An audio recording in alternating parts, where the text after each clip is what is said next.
Welcome to this tutorial on how to create a company in Tally Prime. Begin by opening Tally Prime. On the gateway of Tally, press Alt plus K to open the company menu. Then select Create. You will now be prompted to enter company details. Start by providing the company name. Then, enter the mailing name, address, and contact details.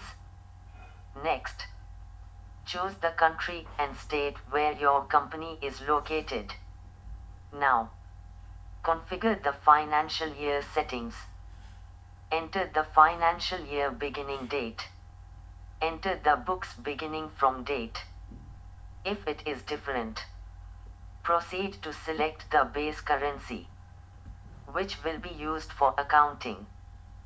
You can also configure features such as security control, GST, and other statutory options if needed.